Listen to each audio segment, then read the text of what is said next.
The silence in the penthouse was a physical thing, a weight that pressed down from the high ceilings and seeped out from the dark corners where the city lights couldn't reach. Leo sat on the edge of the leather sofa, a tumbler of amber liquid held loosely in his hand, the ice long melted. He hadn't taken a sip.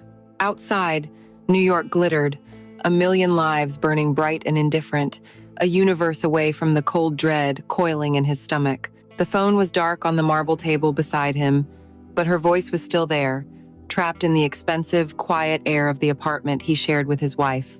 It wasn't the voice he knew, the one that whispered his name in the humid afternoons, husky with pleasure and secrets. This voice had been thin, fractured, a shard of glass against his ear. Leo, I'm pregnant. A pause had stretched for an eternity, filled with the roar of traffic from 17 floors below, a sound he'd never noticed until that moment. Then, the final, devastating blow, delivered in a broken whisper that had shattered his world. And I don't know. I don't know if it's yours. 6 months earlier, this silence had been different. It had been comfortable, familiar. It was the quiet of a life perfectly arranged, a life built with precision, much like the buildings he designed. He had Sarah, his brilliant, beautiful wife of 7 years, a woman whose ambition matched his own. They were a power couple, their days a synchronized dance of corporate law and architectural blueprints. Their home was a testament to their success, a glass box in the sky filled with minimalist furniture and art that was chosen for its investment value. Dinners were often eaten late, the conversations circling around court cases and zoning permits. Their intimacy, a well-worn habit, predictable and safe. The fire had long cooled to embers, but the warmth was still there, a steady, low heat he had mistaken for happiness. Across the city, in a Soho gallery filled with jarring, beautiful colors, Clara moved through her own perfect world. She was the curator, the discerning eye, her life a canvas of sophisticated openings and charming artists. She was married to Mark, a man whose presence was felt more through his bank account than his person. Her home was a gilded cage, her loneliness a secret masterpiece hidden in plain sight. Both Leo and Clara were asleep in their perfect lives, unaware that they were dreaming the same dream of waking up. They didn't know it yet, but a collision was coming, a slow, inevitable slide toward an intersection of desire and desperation that would leave no life untouched. The affair didn't begin with a fire, but with a flicker, a small, almost imperceptible spark in a room intentionally kept cold. The space was a cavernous white hall at the Museum of Modern Art, sterilized by minimalist decor and filled with the low hum of manufactured importance. It was a charity gala, one of those uniquely New York events, where philanthropy and ambition held hands under the table. Leo was there because his firm had designed the new wing, and Sarah was there because it was the right place to be seen. He watched her across the room, a picture of effortless grace in a severe black dress, navigating the clusters of wealth and power with the same strategic precision she applied to her legal briefs. She was magnificent, and she was a stranger. They orbited each other in the same universe, but the gravitational pull that had once held them together had weakened, leaving them to drift in parallel, predictable paths. He held a glass of champagne he didn't want, the bubbles dying on his tongue, feeling less like a celebrated architect and more like a ghost haunting his own life. A life that looked perfect on paper but felt empty to the touch.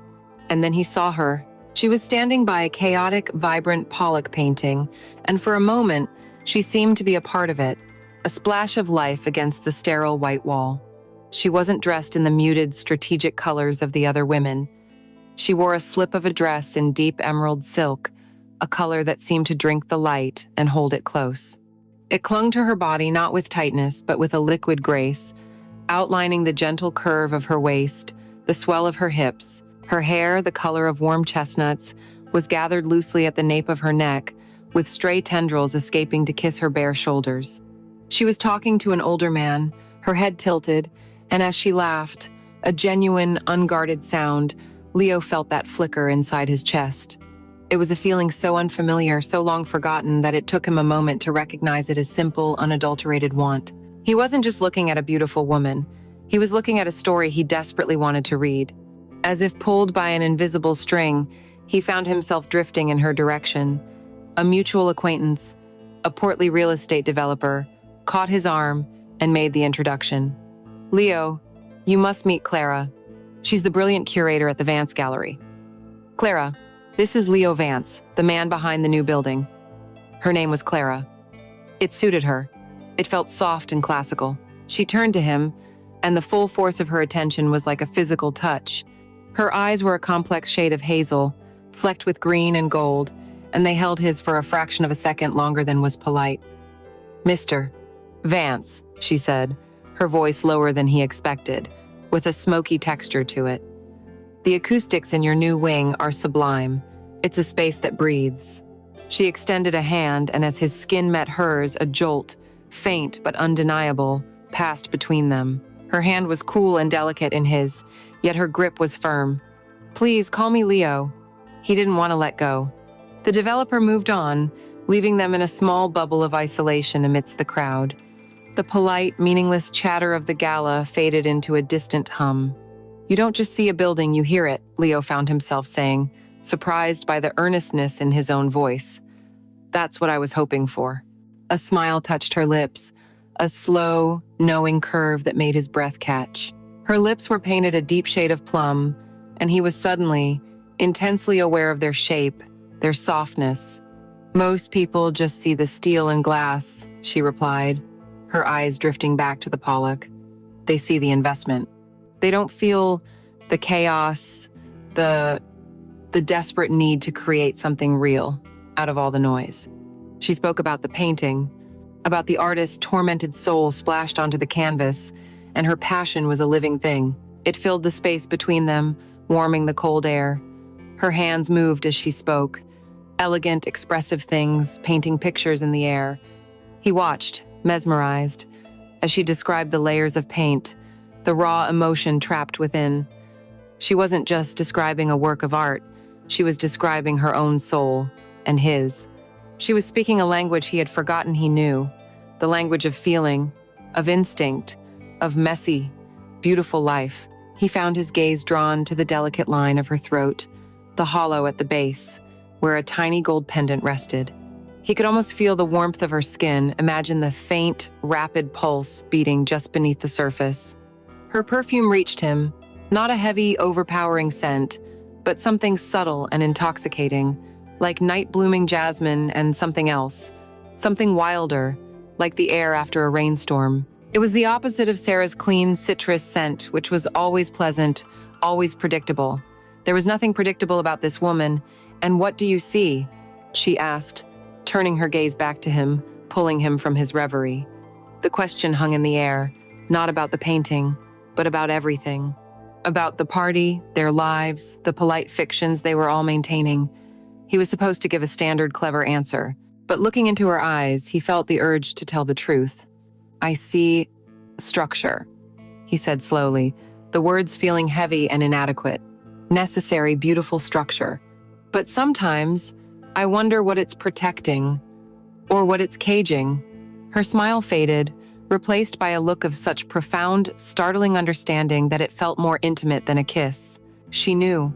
In that single silent moment, she knew the deep, unspoken ennui of his existence. He saw the same acknowledgement in her eyes, a flicker of her own gilded cage, the wealthy, absent husband, whose name was on the patrons list, but who was nowhere to be seen. He noticed the heavy diamond on her left hand, a beautiful shackle. She glanced down at his own wedding band, a simple platinum ring that suddenly felt cold and heavy on his finger. They were two strangers at a party, bound by rings on their fingers and an invisible loneliness in their hearts. The moment stretched, thick with unspoken words, with the dangerous, thrilling possibility of being truly seen. The air crackled with it. He wanted to know everything about her. He wanted to know the story behind the sadness in her eyes, the reason for the passion in her voice. He wanted to peel back the layers of her perfect, curated life and find the chaotic, desperate art beneath. The evening ended as it had to. Sarah appeared at his side, a proprietary hand on his arm, her smile bright and flawless.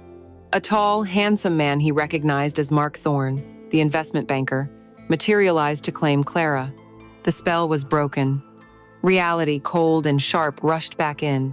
But as they were pulled away, back into their separate, carefully constructed lives, their eyes met one last time across the crowded room. It wasn't a goodbye, it was a promise. A silent, terrifying, and irresistible acknowledgement that the flicker he had felt was not a figment of his imagination. It was the beginning of a fire.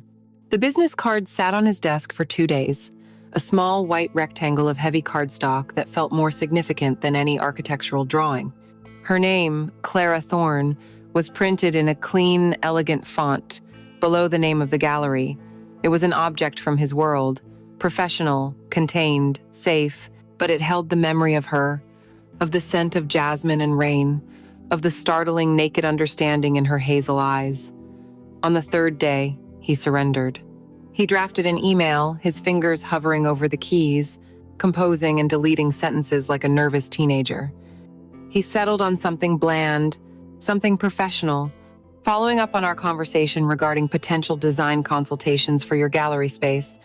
It was a lie, thin as glass, but it was the only excuse he had. He hit send before he could lose his nerve, and his heart hammered against his ribs in the ensuing silence. Her reply came in under 5 minutes. Leo, how lovely to hear from you. The idea is intriguing. Would you be free for coffee sometime this week to discuss?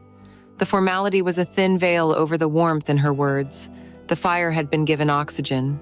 Their first coffee was at a small, anonymous cafe in the West Village, a place far from either of their usual orbits. He arrived early, his stomach a knot of anxiety and anticipation. He watched her walk in, and the sight of her in the daylight was somehow more stunning than at the gala. She wasn't an ethereal figure in emerald silk anymore.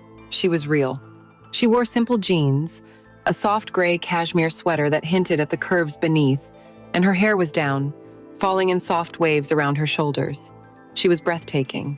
The pretense of discussing gallery renovations lasted for the time it took to order their coffees. As soon as they sat in a secluded corner booth, the conversation slid effortlessly back to that intimate space they had found at the party. She asked him about his work, not about the budgets and the deadlines, but about the feeling of creating a space where people would live their lives. He found himself telling her about his father, a stonemason, and how he had learned to love the honesty of raw materials. He spoke of his early dream to be a painter, a secret he hadn't even shared with Sarah, dismissing it as a youthful folly.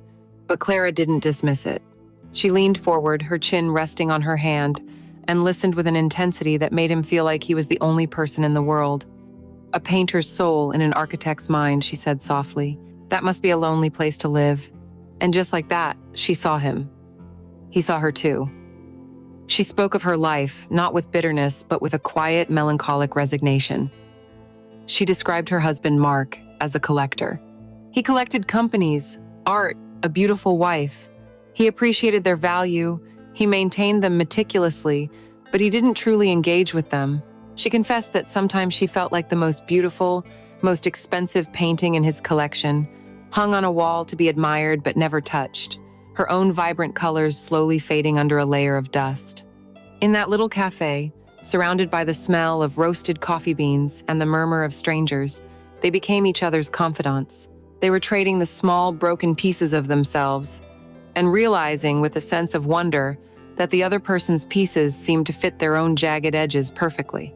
He became addicted to that feeling. Coffee turned into lunch. 1 hour bled into 2. He started to rearrange his life, moving meetings, inventing site visits, creating a secret architecture of lies to build a space in his life that was only for her. He began to learn her like a language. He learned that she bit her lower lip when she was concentrating on a menu. He learned that she had a tiny scar above her right eyebrow from a childhood fall. He memorized the precise cadence of her laugh, the way it started low in her throat before bubbling up. He became an expert in the geography of her hands, the expressive way she used them to punctuate her stories. Their touches were fleeting, electric, and utterly devastating. His fingers would brush against hers as he passed her the salt, and a jolt would course through his entire body. Her knee would press against his under the small bistro table, a silent, intimate conversation that set his skin on fire. He would replay these moments in his head for hours, dissecting them, savoring them. The craving for her was a constant, low hum beneath the surface of his days. The world started to feel like it was divided into 2 distinct zones: the flat, gray, 2-dimensional reality with Sarah, and the vibrant, high-definition, technicolor world he inhabited with Clara. He would sit at his own dinner table, listening to Sarah recount a legal victory, nodding and smiling, while his phone vibrated silently in his pocket with a message from Clara. A picture of a painting she thought he'd like, an inside joke, a simple thinking of you. Each notification was a secret thrill, a small act of treason that made him feel more alive than he had in a decade. The guilt was there, a shadow in the back of his mind, but it was a pale, flimsy thing compared to the intoxicating brilliance of her presence.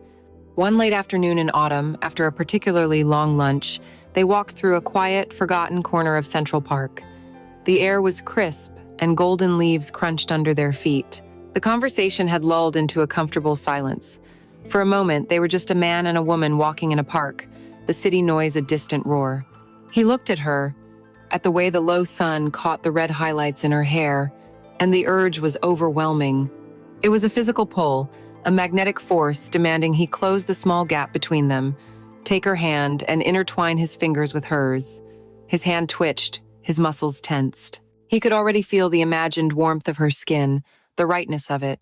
She glanced at him at that exact moment, her hazel eyes questioning, her lips slightly parted, as if she could read the desire warring within him. The world seemed to hold its breath. He was standing on a precipice, staring down into a fall he knew he would not survive, but the view was the most beautiful thing he had ever seen. He held her gaze, and in that silent, charged moment, the slow burn of their connection finally reached its flashpoint. It was no longer a question of if, it was a question of how soon the flames would consume them both. The sky broke without warning. One moment, they were leaving the Met, blinking in the gray afternoon light. The next, the heavens opened up in a torrential, city-washing downpour. The air grew thick and heavy, smelling of wet pavement and ozone. People scattered, yellow cabs became impossible treasures, and they were left standing under the museum's stone portico, laughing at the sudden chaos. The rain wasn't an inconvenience. It felt like a conspiracy, a deliberate act of fate to keep them together. "There's a place around the corner," Leo said, his voice a low rumble against the drumming of the rain. "Quiet, good whiskey. We could wait it out." He didn't frame it as a question. It was a statement of intent, and she answered not with words, but with a small, almost imperceptible nod, her eyes dark and wide. Huddled under his large black umbrella, they navigated the slick, crowded sidewalks. The proximity was intoxicating. Her shoulder pressed against his arm, the cashmere of her sweater damp and soft. He could feel the warmth of her body through the layers of their clothes, a small pocket of heat against the cold, wet world. The bar was exactly as he'd promised. A dark, narrow space with worn wooden floors and the mournful, soulful cry of a saxophone bleeding from hidden speakers. They took a small, secluded booth in the back. The whiskey was smoky and smooth, and it uncoiled something deep inside him, loosening the last threads of his restraint. The conversation that had flowed so easily between them for weeks now became sparse, fragmented. There was little left to say with words. The air between them was thick, with everything unsaid, a palpable humming tension. He watched the way the low light caught the curve of her cheek, the way she nervously traced the rim of her glass with a fingertip. Every small movement felt magnified, charged with meaning. When her knee brushed against his under the table, she didn't pull away. Neither did he. That simple, sustained point of contact was an anchor, a silent agreement. The storm outside raged on, but the real tempest was in that booth, in the heated space between their bodies, in the long, searching glances that said everything they couldn't. When the rain finally softened to a steady drizzle, the spell was broken. It was time to go back to their real lives, their spouses, their carefully constructed lies. But as they stood on the street corner, the city lights blurring on the wet streets, neither of them moved. The thought of putting her in a cab and watching her disappear into the night felt like a physical amputation. "My studio is just a few blocks from here," he heard himself say, the words feeling both reckless and absolutely necessary. "It's on your way. We can share the umbrella. Wait for the rain to stop completely." It was the flimsiest of pretexts, a transparent lie, and they both knew it. She looked at him, her hazel eyes searching his face in the dim light, and again, she simply nodded. The walk was silent. The only sounds, the rhythmic tap of the rain on the umbrella and the frantic, synchronized beating of their own hearts. The studio was on the third floor of an old industrial building, a large open space that smelled of graphite and paper. It was his sanctuary, the one place that was entirely his, untouched by his life with Sarah. The moment he closed the heavy oak door behind them, the sound of the city vanished, replaced by a profound, echoing silence. They were utterly alone, sealed in a world of their own making. He didn't plan it, didn't think. He simply turned, and she was there. He dropped the wet umbrella, and it clattered to the floor as he reached for her. The kiss wasn't gentle or tentative. It was a collision, a desperate, drowning act.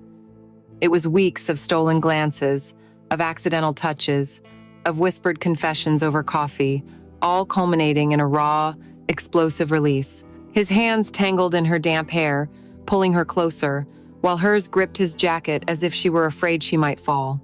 He tasted whiskey and rain and Clara, a combination so potent it made his head spin. It was a kiss of pure, unadulterated need, a primal acknowledgement of the hunger that had been consuming them both. He backed her slowly against the door, his mouth never leaving hers. His hands, shaking with a tremor he couldn't control, went to the buttons of her silk blouse. One by one, he undid them, his knuckles grazing the warm skin beneath. The fabric parted, revealing the delicate, provocative beauty of a black lace bra. It framed her breasts, full and pale against the dark lace, their tops swelling with each ragged breath she took. He broke the kiss, his forehead resting against hers, both of them breathing heavily. He looked down, his gaze worshipful. "Clara," he whispered, his voice hoarse with an emotion so powerful it scared him. "Tell me to stop, please." His plea was genuine, a final, fleeting appeal to the part of him that still remembered who he was, the husband he was supposed to be. She lifted her head, her eyes clouded with a desire that mirrored his own. A single tear traced a path down her cheek, but her voice, when it came, was steady. "Leo, I can't." That was it. That was the surrender. With a low groan, he swept her up into his arms and carried her to the large, worn leather sofa in the center of the room. Clothes were shed with a frantic, desperate haste, a shedding of identities, of obligations, of everything that wasn't this, that wasn't them. Her skin was impossibly soft, her body, a landscape he had dreamed of for weeks, now laid bare before him. He explored her with his hands, his mouth, learning the curve of her hip, the hollow of her throat, the weight of her breast in his palm. The sounds that filled the room were of gasping breaths, of soft, broken moans, of skin sliding against leather and skin. The rain began to beat against the large arched window again, providing a frantic rhythm to their movements. He entered her, and she arched up to meet him with a cry that was equal parts pleasure and pain. Their lovemaking was not the slow, tender dance of lovers. It was a storm. It was urgent, primal, almost violent in its intensity, a desperate attempt to physically erase the void that existed in both of them. Each thrust was a word they couldn't say, each gasp a confession. In that moment, on that couch, with the rain lashing against the glass, they weren't a husband and a wife cheating on their spouses. They were just Leo and Clara, two lost souls who had finally, ruinously, found each other. The silence that followed the storm was heavier than the storm itself. They lay on the leather sofa, separated by a few inches of space that felt like a chasm. The rain had softened to a gentle, hypnotic patter against the window, a somber counterpoint to the ragged rhythm of their breathing. Leo turned his head and looked at Clara. Her eyes were closed. Her face in repose looked vulnerable, almost childlike, a stark contrast to the wild, passionate woman in his arms just moments before. Her hair was a tangled halo on the dark leather, and one of her black stockings was caught on the leg of the coffee table, a discarded skin, a piece of evidence. A wave of something cold and sharp washed over him, a feeling so potent it almost made him gasp. It was guilt, pure and undiluted, and it was terrifying. What had they done? The question screamed in the quiet of the studio. Slowly, as if waking from a long, feverish dream, they began to move. The shared, dreamlike intimacy shattered into a million awkward pieces. They avoided each other's eyes as they gathered their scattered clothes. The act of dressing felt profane, a clumsy attempt to reassemble the people they were before they had walked through that door. He watched her turn her back to him to clasp her bra, the delicate motion of her hands a symbol of the barriers being rebuilt between them. He pulled on his own shirt, and the familiar fabric felt alien against his skin, which still tingled with the memory of her touch. He was a husband, she was a wife, they were liars. The words formed in his mind, stark and ugly. When they were finally dressed, they were strangers again, but strangers who shared a devastating, world-altering secret. "I should go," she said, her voice barely a whisper, not quite meeting his gaze. "Mark will be home soon." The mention of her husband's name was a physical blow, a harsh injection of reality into their fragile bubble. "Yes," Leo replied, his own voice sounding hollow. "Sarah will be wondering where I am." Their goodbye at the door was a clumsy, painful affair. What were the rules for this? What did you say to the woman with whom you had just dismantled your entire moral universe? He reached out, intending to touch her arm, but let his hand fall. She looked up at him then, and in her eyes, he saw a reflection of his own turmoil, a heady cocktail of exhilaration, terror, and a deep, aching sadness.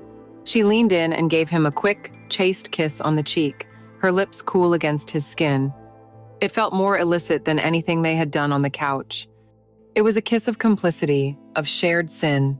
Then she was gone, a ghost disappearing down the hallway, leaving him alone in the wreckage. The taxi ride home was a journey through a foreign country. The rain-slick streets of New York, the city he knew so well, looked sinister and accusing. Every traffic light seemed like a judgment, every skyscraper a silent witness. His own reflection in the window was a mask, the face of a man he no longer recognized. He rehearsed his lie, the words feeling like gravel in his mouth. A contractor issue at the downtown site. The rain caused a leak. Had to deal with it. It sounded plausible. It sounded like his life. It sounded like a betrayal. He walked into his apartment, his home, and it felt like a stage set. Every object, the wedding photo on the console table, Sarah's reading glasses on the side table, the scent of the dinner she had kept warm for him was a prop in a life that suddenly felt like a performance. She was on the sofa, curled up with a legal brief, looking up as he entered. Her smile was warm, unquestioning. "Leo, finally. I was starting to get worried with this storm. Are you okay? You look exhausted." Her genuine concern was a physical pain, a twisting knife in his gut. "I'm fine," he said, the lie slipping out more easily than he'd expected. "Just a long day, a leak at the downtown site. It was a mess." He leaned down to kiss her, but aimed for her forehead. A safe, paternal gesture. He was terrified she would smell Clara on him, that she would somehow see the guilt written all over his face. "I'm going to take a shower," he mumbled, escaping before she could ask any more questions. Under the scalding spray of water, he scrubbed his skin raw, desperately trying to wash away the scent of Clara's perfume, the lingering feel of her body against his. But it was useless. The memory was not on his skin. It was under it, in his bloodstream, a permanent and intoxicating poison. Later, he lay in bed, the familiar weight of his wife's body next to him, her breathing slow and steady in sleep. His own body was rigid, his mind racing. He was a traitor, lying in the enemy's camp. Only the enemy was the person who trusted him most in the world. His phone, on the nightstand, lit up with a silent, ghostly glow. A text message. His heart leaped into his throat. It was her. "Are you okay?" 3 simple words that carried the weight of everything. The intimacy of that question, sent in the dead of night, was staggering. He was in bed with his wife, and he was having his most honest conversation with another woman. He carefully angled the phone away from Sarah, his fingers typing and deleting, his thumb hovering over the screen. What could he say? "I'm a monster? Our lives are over? That was the most incredible moment of my life?" He settled for something simple, something that mirrored her own quiet concern. "Yes. Are you?" He watched the 3 small dots appear and disappear, a secret, pulsing conversation happening in the darkness. "I don't know what I am," she replied, "but I'm not sorry." He read the words, and the breath he didn't know he was holding escaped him in a long, silent sigh. He wasn't sorry either. The realization was both a relief and a damnation. The guilt was real, a heavy cloak he would now have to wear for the rest of his life. But beneath it, a defiant, selfish, and undeniable joy was burning bright. He thought of Clara's surrender, of the way she had cried out his name, and he knew, with a certainty, that chilled him to the bone, that the price of his soul was a price he was willing to pay. This wasn't a mistake to be repented, it was a truth to be revisited. The opportunity presented itself like a perfect, unholy alignment of the stars. It started with a text from Clara. Mark is flying to Zurich for the week. A jolt of pure, illicit possibility shot through him. He checked his own calendar, his heart thudding a hopeful rhythm. And there it was, a small miracle of logistics. Sarah, keynote speaker, ABA Tech Conference, Chicago, Thursday to Sunday. An entire weekend, 72 hours. An eternity, stretching before them like a promised land. The planning was a dizzying, clandestine dance of coded texts and discreet phone calls. He booked a suite at the Greenwich, a hotel known for its privacy, using his personal credit card and an old college email address. Every small act of deception was a thrill, a stone laid on the path leading them further and further away from their real lives. The anticipation was a slow, agonizing burn, a constant thrum of desire under the surface of his days. He would sit in meetings, discussing load-bearing walls and ventilation systems, while his mind was filled with the imagined scent of her skin, the taste of her mouth. He arrived first, the hotel suite, a quiet, luxurious cocoon against the bustling city. It was beautiful, all reclaimed wood and soft, muted colors, with a massive bed that dominated the room like an altar. He paced the floor, too restless to sit, his nerves frayed with a mixture of excitement and a deep, gnawing dread. When he heard the soft knock on the door, his breath caught in his throat. He opened it, and she was there. She wore a simple trench coat, her hair pulled back, a pair of sunglasses hiding her eyes. She looked like any other anonymous traveler, but to him, she was a queen arriving at her secret kingdom. The moment the door clicked shut behind her, the lock tumbling into place, the outside world dissolved. She dropped her bag, pulled off her sunglasses, and simply looked at him. The silence was thick with promise. He crossed the room in 3 strides and pulled her into his arms. The kiss was not like the frantic, desperate collision in his studio. This was slow, deep, and knowing. It was a kiss that said, "We are here. We have time. You are mine." She eventually pulled away, a soft, languid smile on her lips. "I need a shower," she murmured, her voice husky. "The city feels all over me." He watched her disappear into the marble bathroom, the hiss of the hot water a prelude. He sat on the edge of the massive bed, the silence of the room amplifying the frantic beating of his own heart. When she emerged, the steam followed her out, clinging to her skin. She was wrapped in a large, fluffy white hotel towel, her hair damp and dark against her neck, her face scrubbed clean of makeup. She looked younger, more vulnerable, and impossibly beautiful. She stood before him, and for a long moment did nothing. Then, with a deliberate, confident grace, she reached up, took a corner of the towel, and simply let it fall to the floor. Leo's breath hitched.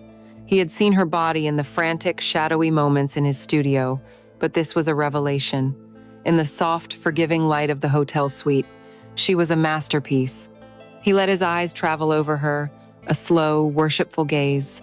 The gentle slope of her shoulders, the perfect round globes of her breasts, tipped with dusky pink, the elegant curve of her waist, the soft swell of her belly, and the dark, alluring triangle of curls below.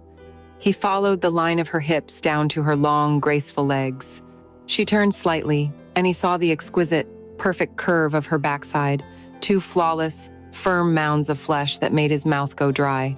"Clara," he breathed, her name a prayer. He held out a hand, and she came to him, climbing onto the bed, her movements fluid and sensual. He laid her back against the pillows, and their first union of the weekend was a slow, emotional rediscovery. He moved inside her with a reverence that bordered on worship, their bodies finding a languid, easy rhythm. He propped himself up on his elbows so he could watch her face, their eyes locked together. This was more than sex. It was a desperate attempt at intimacy, a communion. He saw the tension melt from her features, replaced by a soft, unguarded pleasure. He kissed her deeply, tasting her, breathing her in, wanting to absorb her into himself.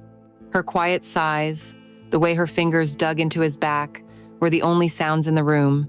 But as the hours melted into one another, their explorations grew bolder. The quiet reverence gave way to a joyful, uninhibited lust. She straddled him, her hair falling around them like a curtain, her hips rocking in a slow, hypnotic grind. She was in control, her head thrown back, a low moan escaping her lips as she rode him, her pleasure her own. "Leo," she gasped, her voice tight. "Don't stop." He reached up, his hands cupping her breasts, his thumbs teasing her nipples, watching them harden. "Never," he promised, his own voice raw with need. Later, he turned her over, kneeling behind her, his hands gripping her hips. The position was primal, intense. He entered her from behind, a deep, powerful thrust that made her cry out, a sharp, uninhibited sound of pure pleasure. "Oh God, Leo, right there." "Yes," she urged, her voice muffled by the pillows. He moved faster, harder, the sound of their bodies slapping together a raw, percussive beat in the quiet room. "Clara, you feel so good," he groaned, his lips against her ear. "So tight, so wet for me." He felt her body convulse around him, her release a powerful, shuddering wave that pulled him over the edge with her. They collapsed into the tangled sheets, slick with sweat, their bodies spent. But it wasn't just the sex, it was the in-between moments. It was ordering champagne and cheeseburgers from room service at 2 a.m. and eating them naked in bed, laughing until their sides hurt. It was waking up with her leg thrown over his, her soft breathing on his neck, and feeling a sense of peace he hadn't known was possible. For 72 hours, they weren't cheating spouses. They were just Leo and Clara. They built a world in that hotel suite, a fragile, beautiful illusion of a life they could never have. The final morning, as the Sunday sun streamed through the window, they made love one last time, a slow, poignant farewell. Their bodies knew the rhythm now. They moved together with a practiced, perfect synergy. It was tender and heartbreaking, a desperate attempt to imprint the memory of each other on their skin before they had to go. Getting dressed felt like putting on a costume. They became Leo Vance, the architect, and Clara Thorne, the gallery curator, once more. As they stood by the door, ready to leave their sanctuary and re-enter the world of lies, he looked at her. The addiction was no longer a secret craving. It was a fundamental, defining part of him now. The thought of his life without her in it was a gray, desolate wasteland. The weekend was over, but they both knew it was just the beginning of a much deeper, more dangerous fall. The stolen weekend at the Greenwich was not an ending, but a genesis. It transformed their affair from a series of desperate, feverish encounters into something far more dangerous, a relationship. The raw, frantic hunger that had defined their first weeks together began to settle, deepening into a steady, burning warmth that radiated through every aspect of their lives. The deceit became a routine, a second skin. They were no longer just lovers, they were architects of a secret world, meticulously constructing its geography, its language, and its laws. They had their places.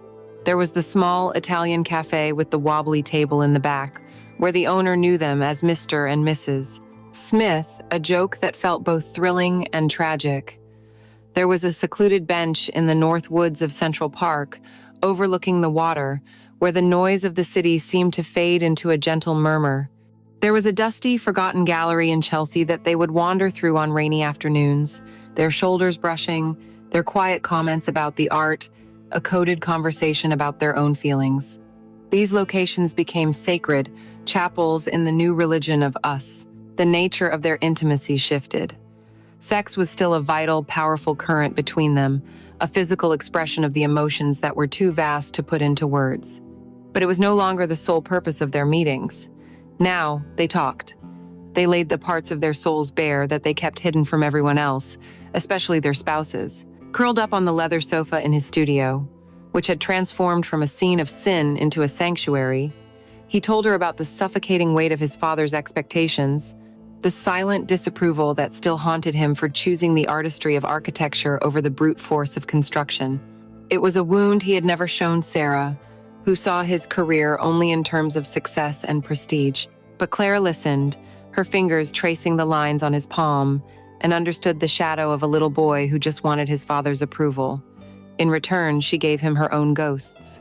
She told him about the miscarriage she'd had 3 years prior, a quiet, devastating loss that Mark had treated like a temporary inconvenience.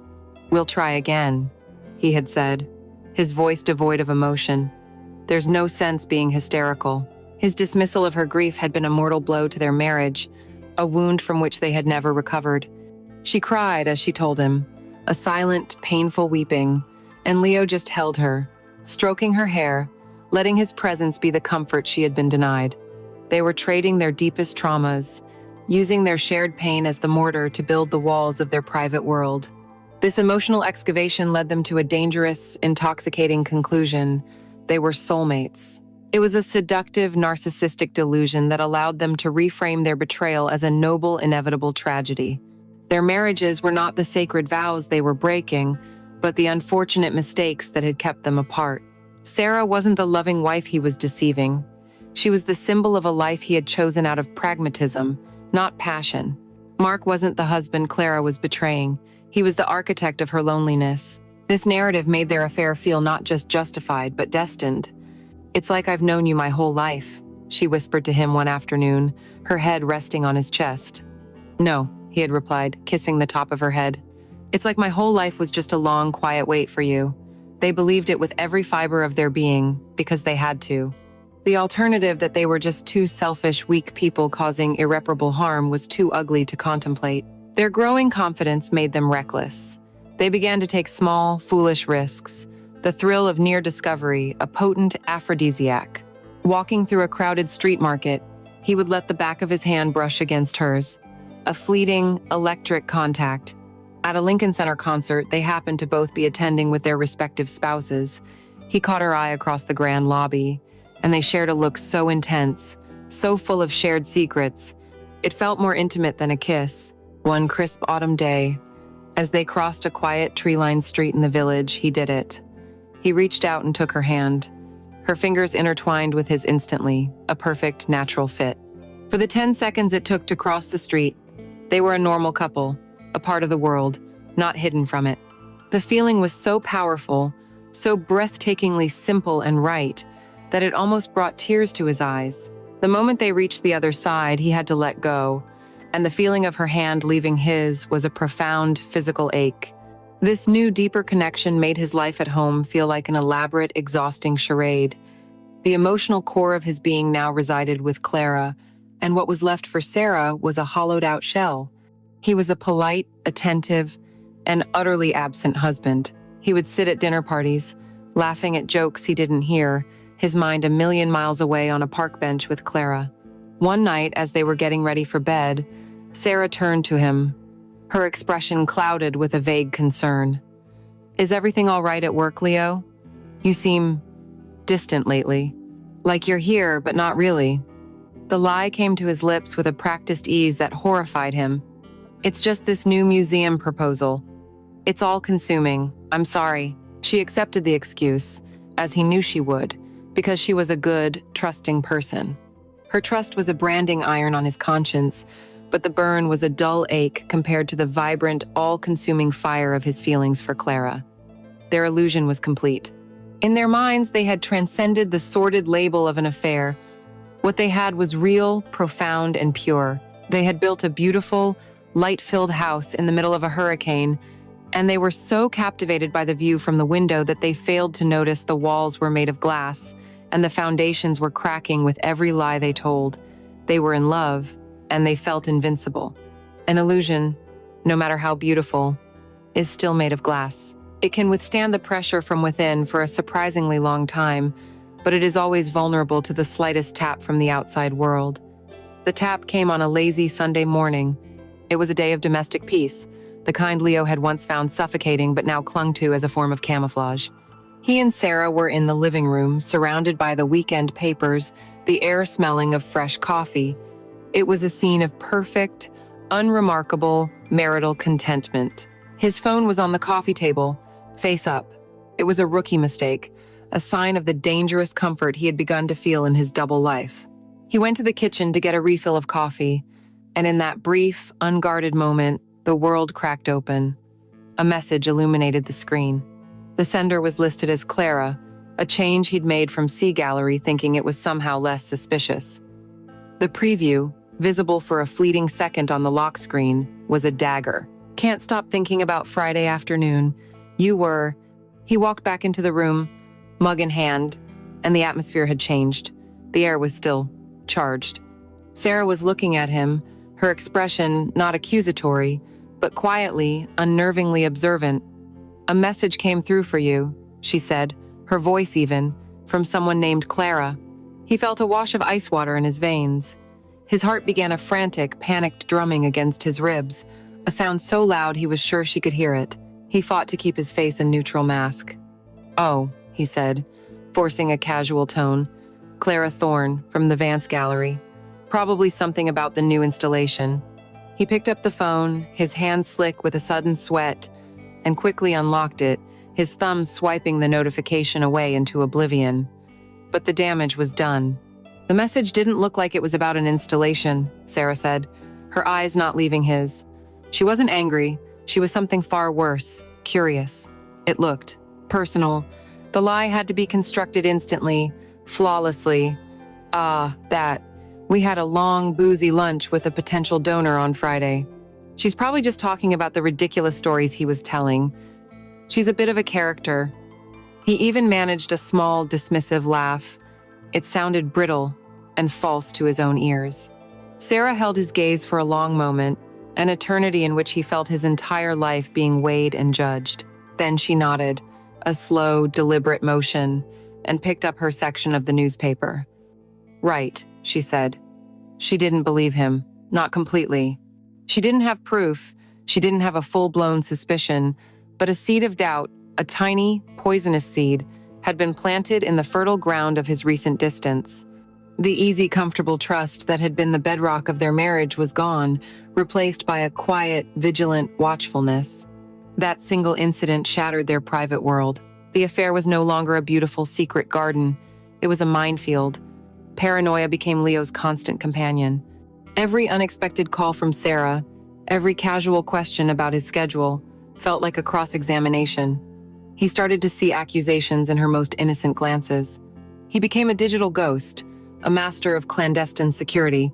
He wiped his call logs daily, cleared his browser history hourly. He changed Clara's name in his phone to something innocuous, Chris Becker, a fictional contractor.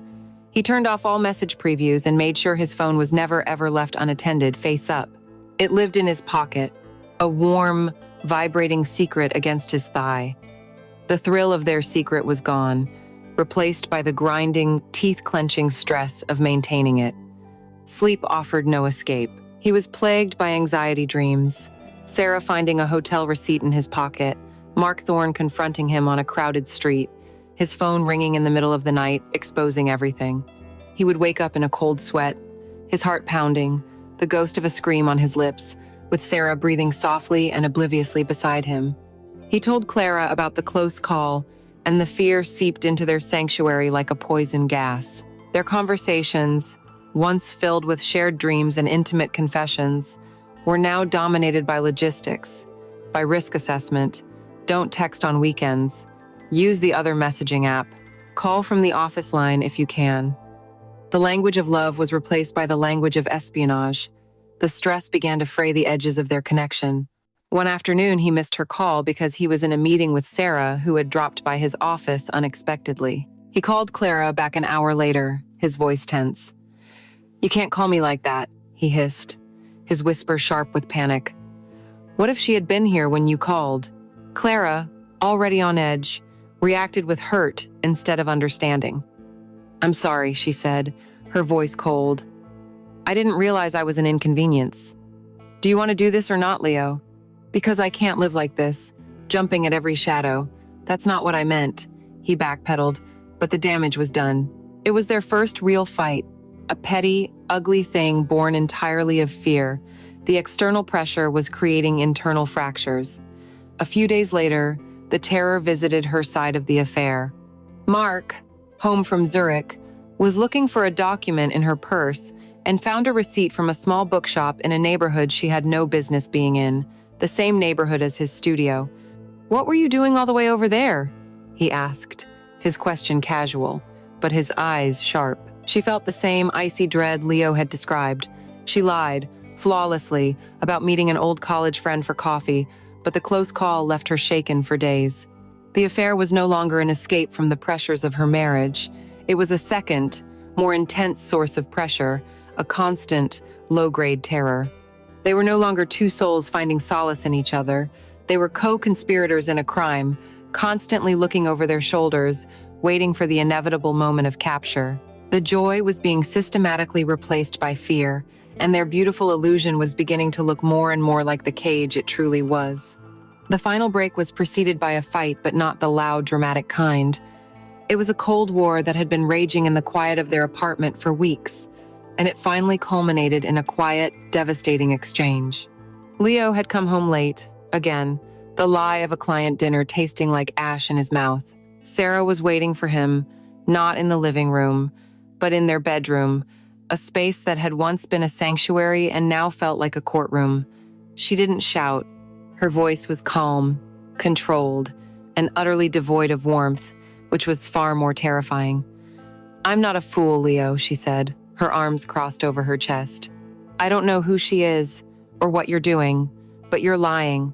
You've been lying for months. You come home smelling of a perfume I don't wear.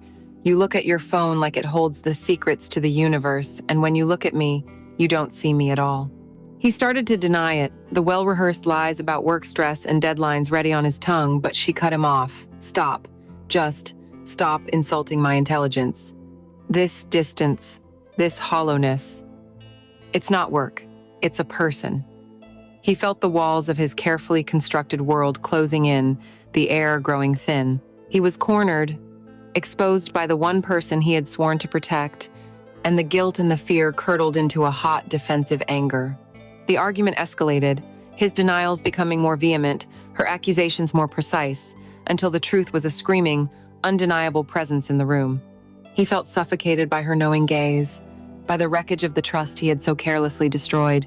"I can't do this," he finally choked out, grabbing his jacket and keys, and fled his home, his marriage, and the decent man he used to be.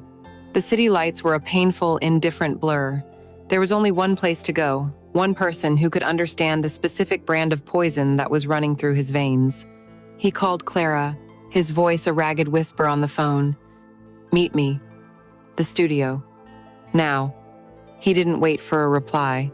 When she arrived 20 minutes later, her face pale with worry, he was pacing the floor like a caged animal. The moment she closed the door, the dam broke. All the terror, the guilt, the suffocation he'd felt in his apartment erupted out of him, but it was aimed unfairly at her. "It's over, Clara," he said, the words torn from him. "It's all falling apart.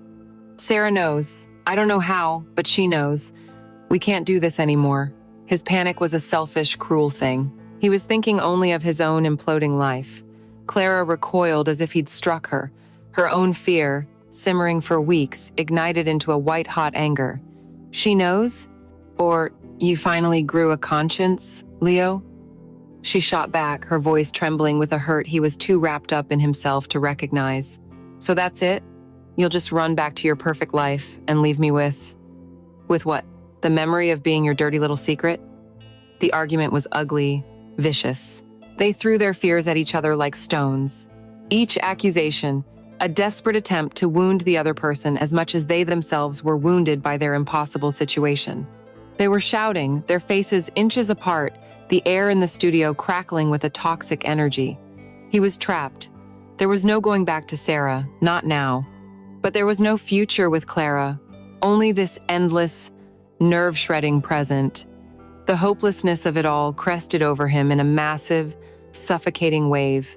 With a guttural roar of pure frustration, he slammed his fist into the plaster wall, leaving a spiderweb of cracks radiating from the point of impact.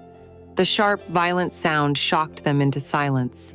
In that sudden quiet, their harsh breathing the only sound, something shifted.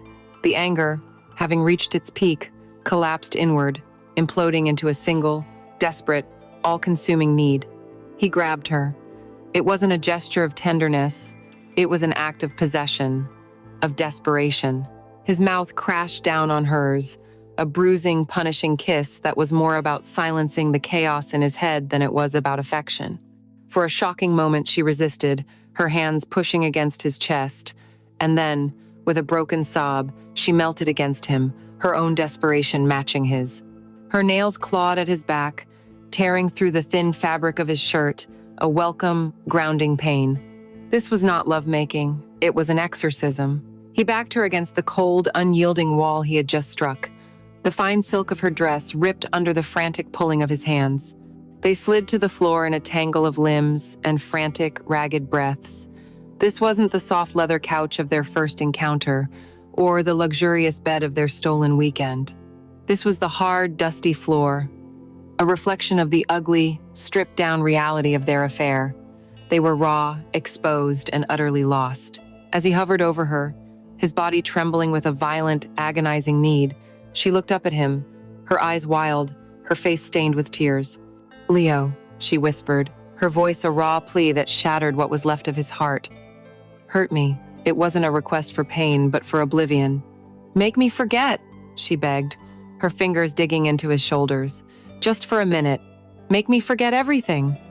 And he understood. He thrust into her, a single, powerful motion that was both a violation and a prayer.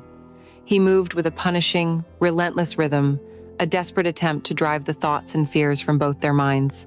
He called out her name, again and again, a mantra against the encroaching darkness. The sounds they made were not the soft moans of pleasure, but the guttural cries of two people at the absolute edge of their endurance, a symphony of anguish and release. Their climax was a violent, shuddering collision, a brief, blinding flash of light in an endless, suffocating darkness. And then, it was over. They lay limp and broken on the floor, the cold seeping into their skin, the silence rushing back in to fill the space where the storm had been. There was no tenderness, no afterglow.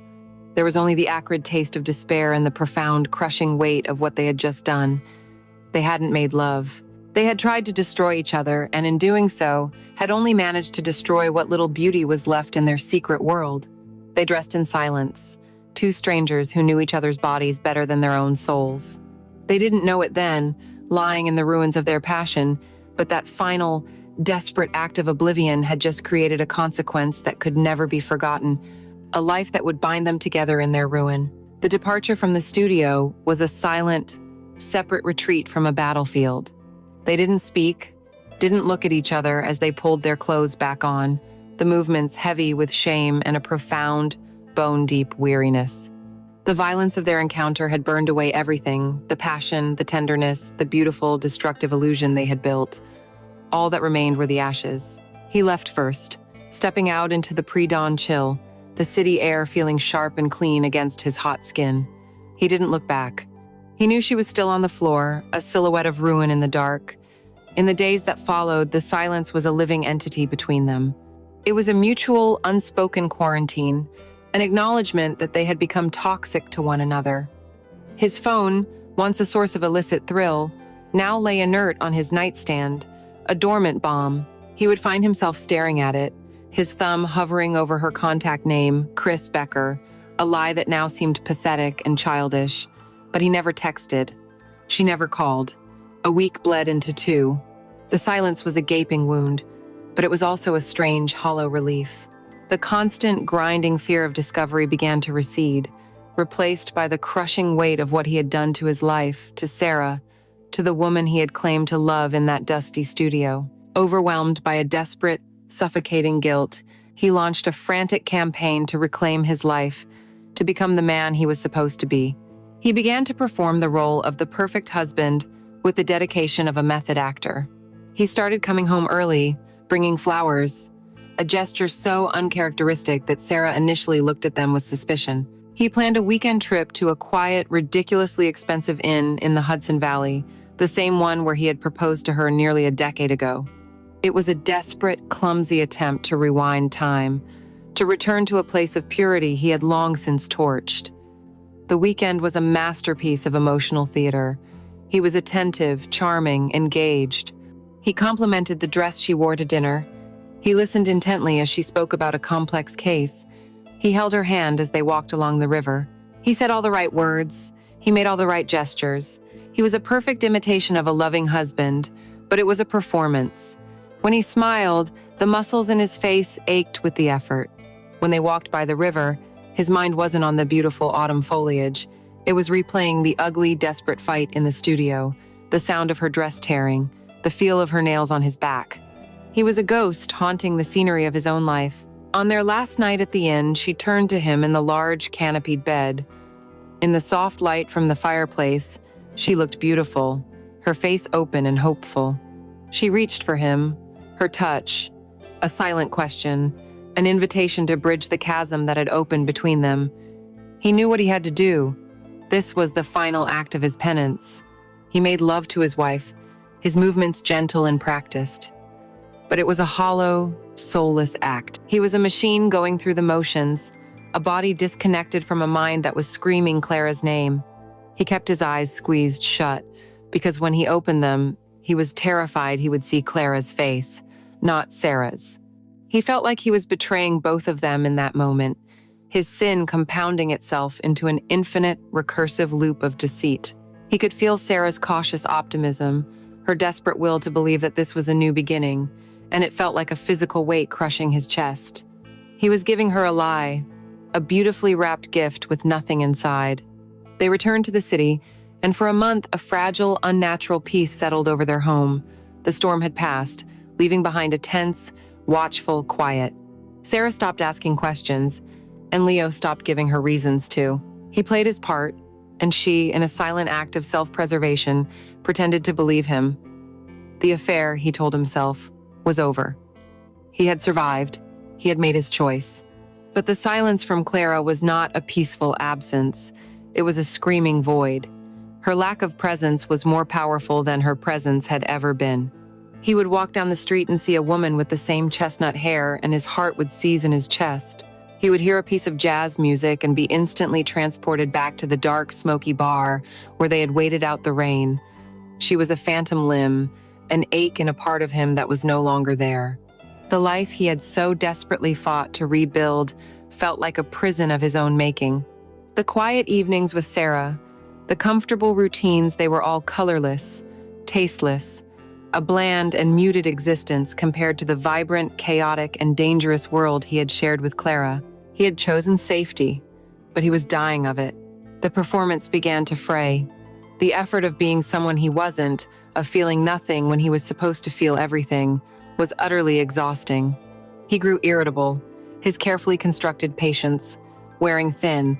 One evening, driving home from work, he found himself taking a detour, his car moving on its own accord, until he was parked across the street from her gallery. He just sat there in the dark, watching the warm light spill from the windows, hoping for a glimpse of her, a shadow moving past the glass. It was a pathetic, foolish act, the addict returning to the scene of his addiction.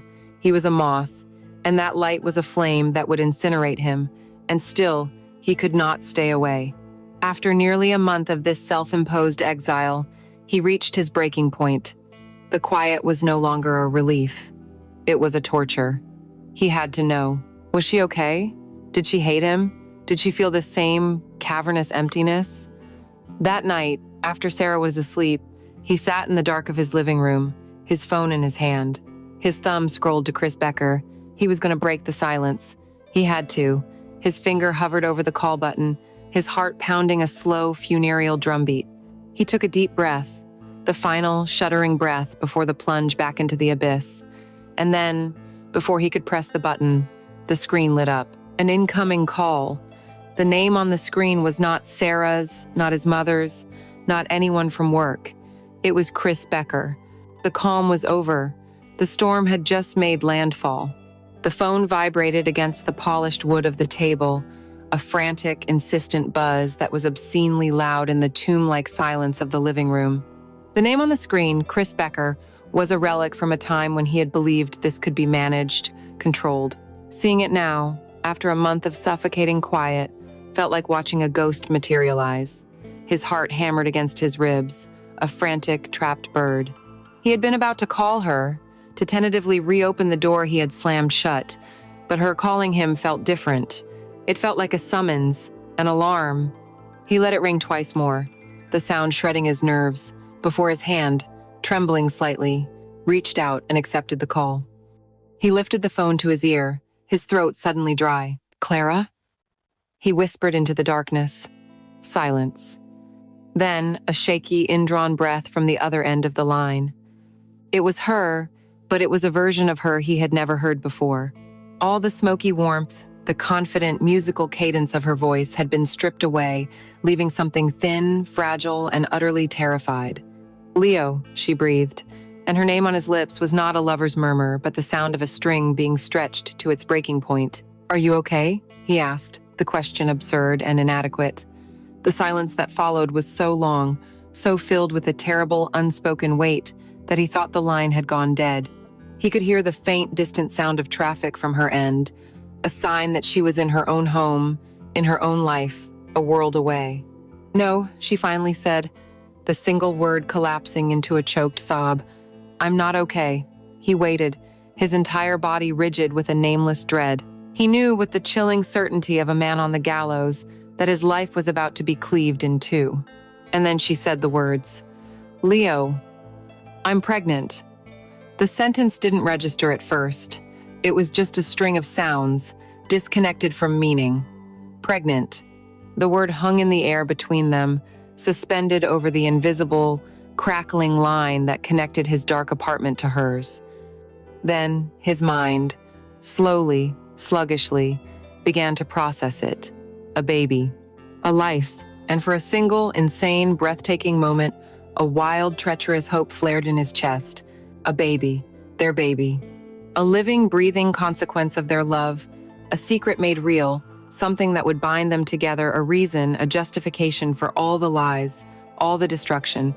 It was the logic of a madman, the fantasy of a drowning man reaching for a phantom rope. He was about to speak, to ask the question that was blooming in his heart, a question of ownership, of destiny, when she spoke again, and her words were a scythe that cut down his foolish hope and everything else in his world. "The thing is," she said, her voice breaking completely, "I don't know." He was confused. "You don't know what?" Her next words were quiet, deliberate, each one a perfectly aimed bullet. "Leo, I don't know if it's yours or if it's his." The floor dropped out from under him. The phone felt impossibly heavy in his hand, a cold, dead weight. He sank down onto the sofa, the plush leather offering no comfort.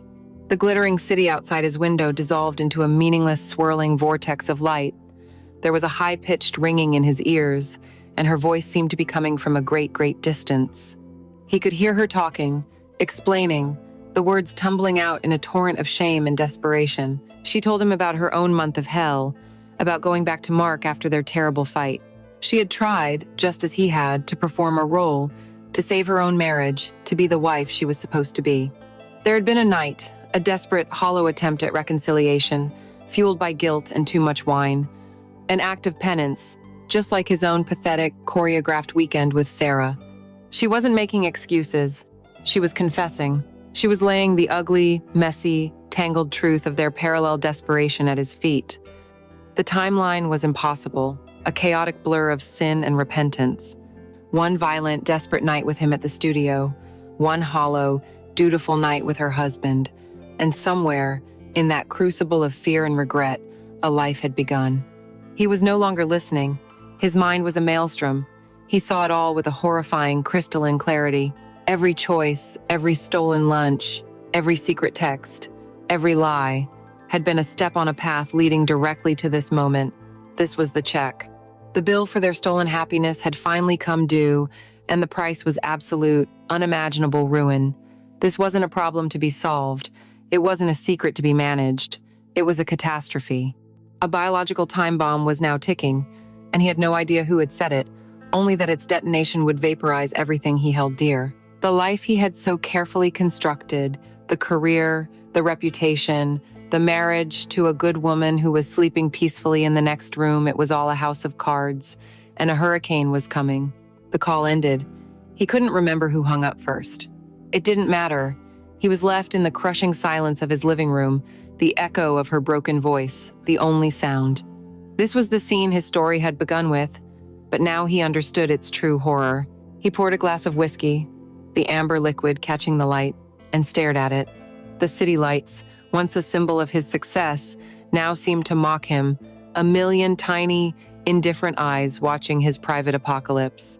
He thought of Sarah, of her trust, of the quiet life he had so casually gambled away, and he thought of the child, a tiny, unseen, unknown person whose very existence would be a judgment, a child who was either the last, tragic remnant of a love that had burned too bright, or the final, damning piece of evidence in the case against him. The calm was over, the storm was here, and there was nowhere left to run. The weeks that followed the fateful phone call were a new kind of hell, a silent, shared purgatory. The passion, the anger, the love, the hate, all the vibrant, chaotic emotions that had defined their affair were bleached away, leaving only the cold, sterile mechanics of survival. They were no longer lovers, not even friends. They were co-conspirators, their conversations reduced to hushed, frantic discussions of risk and logistics. They researched their options with the detached desperation of patients diagnosing their own terminal illness. The answer was a non-invasive prenatal paternity test, a miracle of modern science that felt like a curse from ancient gods. It required a simple blood draw from Clara and a sample from Leo. A clean, clinical procedure to answer the messiest, most destructive question imaginable. The day of the test was a masterpiece of coordinated deceit. Leo told Sarah he had an urgent, on-site structural survey for a new client across town, a lie so detailed and plausible that it made him sick to his stomach. Clara told Mark it was a routine, extended prenatal appointment. They met not in a dimly lit bar or a secret hotel suite, but in the beige, antiseptic waiting room of a private lab clinic. They sat in chairs spaced far apart, not touching, not speaking. Two strangers connected by a secret that was gestating, growing, a living time bomb. He watched her fill out the forms, her hands steady, a mask of calm composure firmly in place.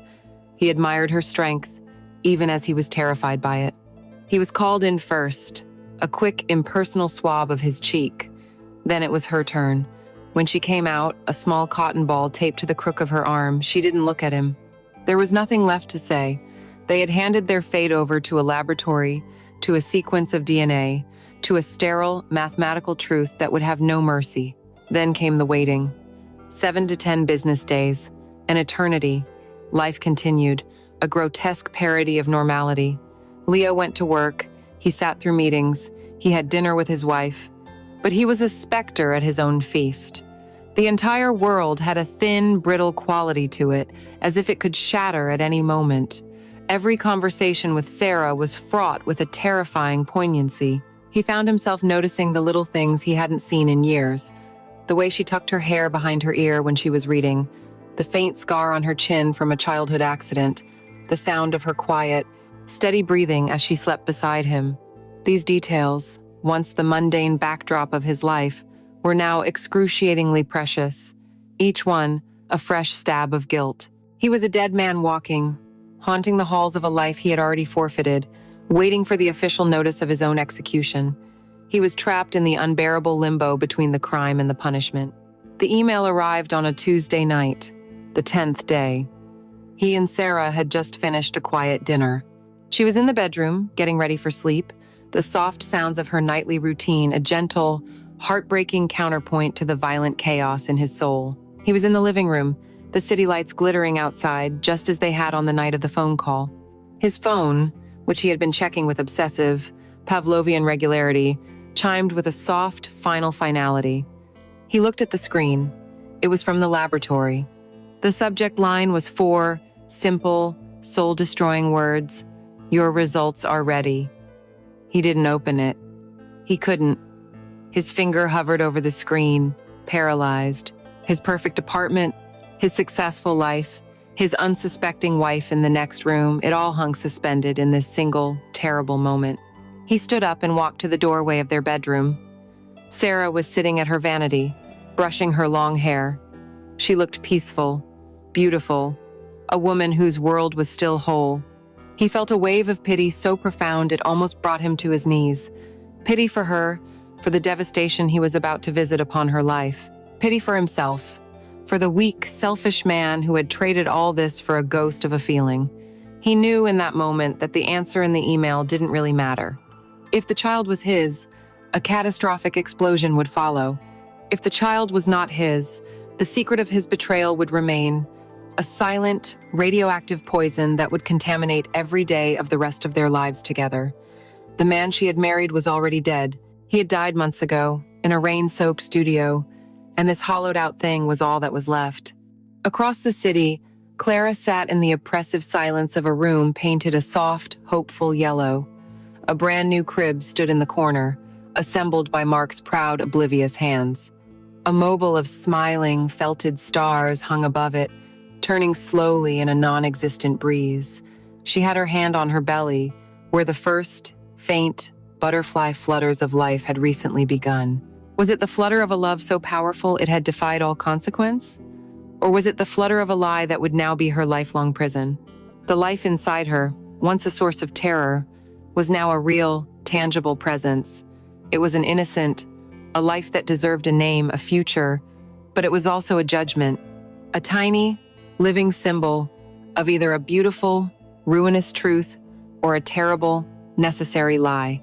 The room, meant to be a nursery of dreams, felt like a beautifully decorated cell on death row. Back in his apartment, Leo stared at the phone. The screen was a gateway to the rest of his life. He could open it and know. He could know whether his future was one of explosive ruin or quiet, soul-crushing deceit. One click, and the nightmare would take its final, definite shape. The city hummed its endless, indifferent lullaby outside his window. He stood on the precipice, the digital verdict waiting, and the story ends there. Not with an answer, but with the unbearable, eternal echo of the question and the certain knowledge that no matter what the email said, everyone had already lost.